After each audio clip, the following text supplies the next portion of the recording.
Okay, this is for all you ladies that are following Timothy HOLMSETH. This message is for you. I would like you ladies to think of one thing. What if it were you? What if it were you that for some reason you got accused of something you didn't say and something you didn't do? Now I know the first thing that's going to come to your mind is going to be, this can't happen to me. I'm not guilty of anything. I would not think of doing things. But just think for a moment. All of a sudden, for no fault of your own, some stranger from hundreds or thousands of miles away suddenly decides that you're guilty of things you didn't say or didn't do. You're guilty with no evidence. You're guilty without meeting the person who is professing this guilt.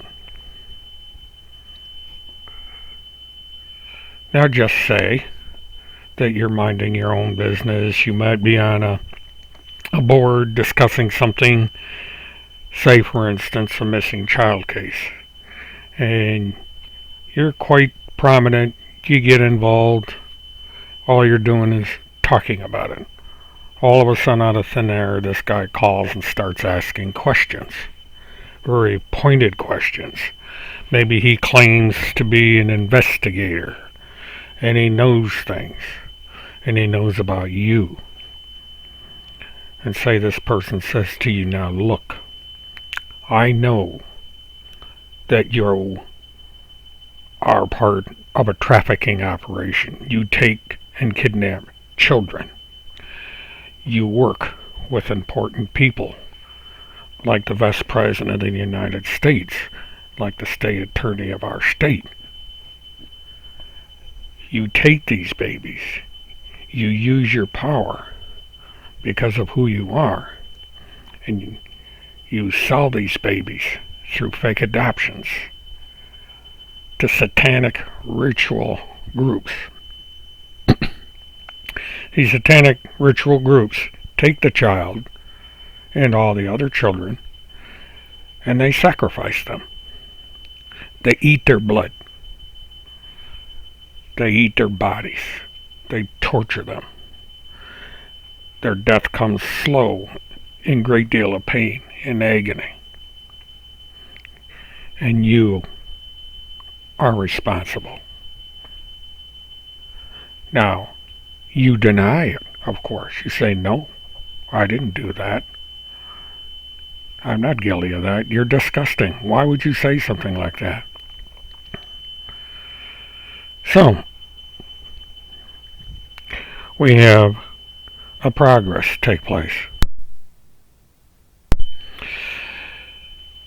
The conspiracy theorist, the award-winning journalist, starts contacting your friends, your sister, your mother, your grandmother. If you're married, he contacts your husband. He contacts your children.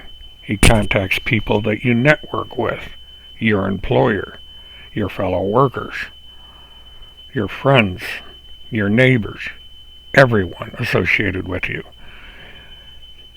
He accuses you of eating the babies. He accuses you of trafficking in child pornography. He accuses you of all these crimes of which you claim to be innocent. What do you do to fight these kind of accusations? Do you go on the internet and call this award-winning investigator a stalker? Do you file an injunction, an order for protection?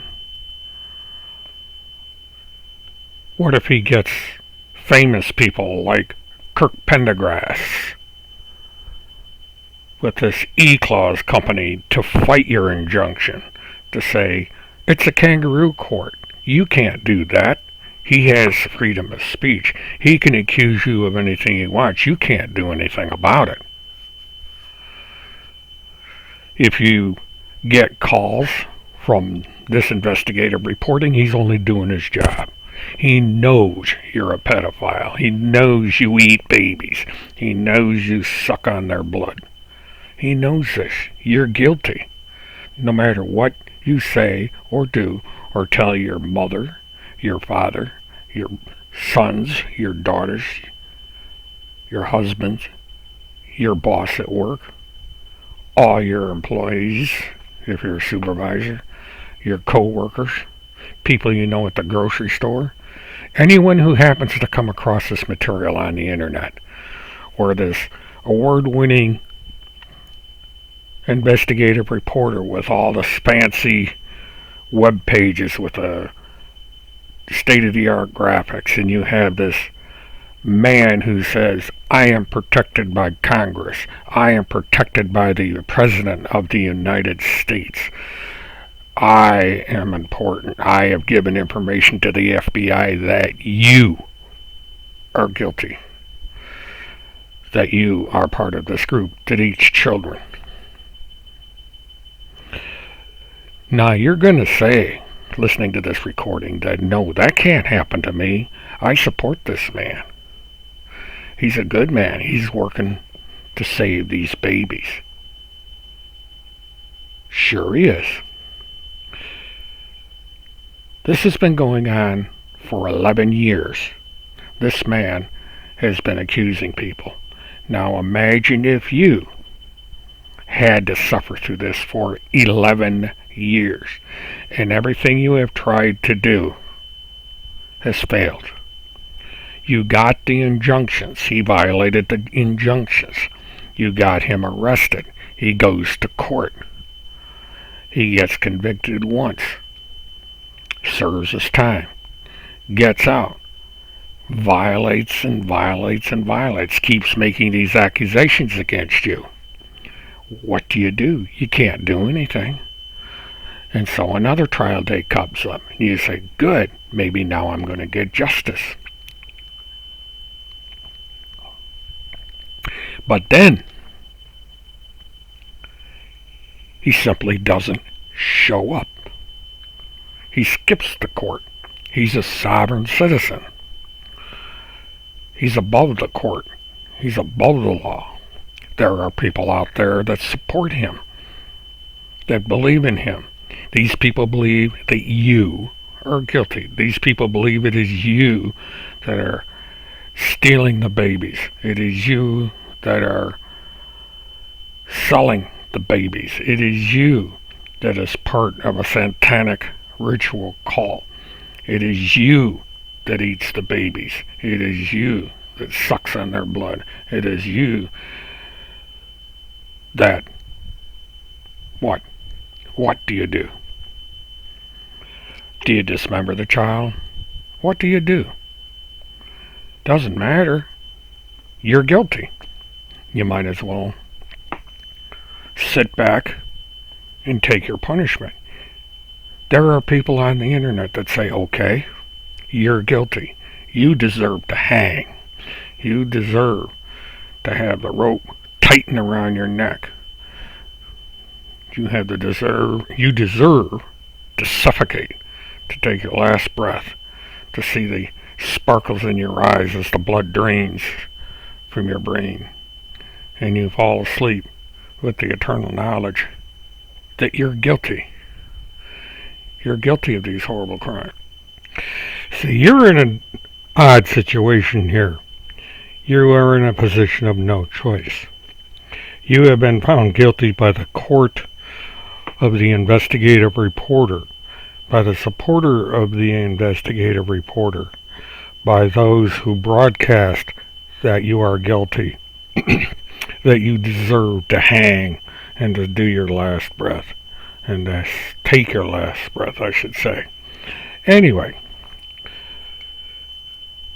but when you can sit there and you can dismiss what I say, you can dismiss the message, but just remember, this has happened to ordinary people. All these people did is they joined a true crime social media blog, they watched a video, they talked about the case. Some may even have decided to help the family. But they certainly didn't go out and kidnap babies and sell them to groups that eat babies and suck on their blood and watch them slowly die as they torture them. These people didn't do that. These are ordinary people living ordinary lives. They go to work and they do ordinary jobs. They provide a living for their family. They raise their children. Those that are in retirement do their retirement thing. Everybody has different things they do in their lives. Everybody in their lives everybody has the right to live their lives without having to worry about someone coming along and accusing them of being a pedophile, of being a trafficker of babies, of eating babies, of sucking babies' blood. Why do I repeat these awful charges, these disgusting things? Because they are disgusting. The person that's making these allegations is a disgusting person for making these allegations. But yes, you go ahead and support him. You believe him. Something about the way this man talks, something about all his fancy videos and all these people that come to his aid, they must know something. Why would they lie? Maybe it's the donations. Remember, you got that little window up there that says donate, send me money. We're going to hire the Marines, the Navy SEALs.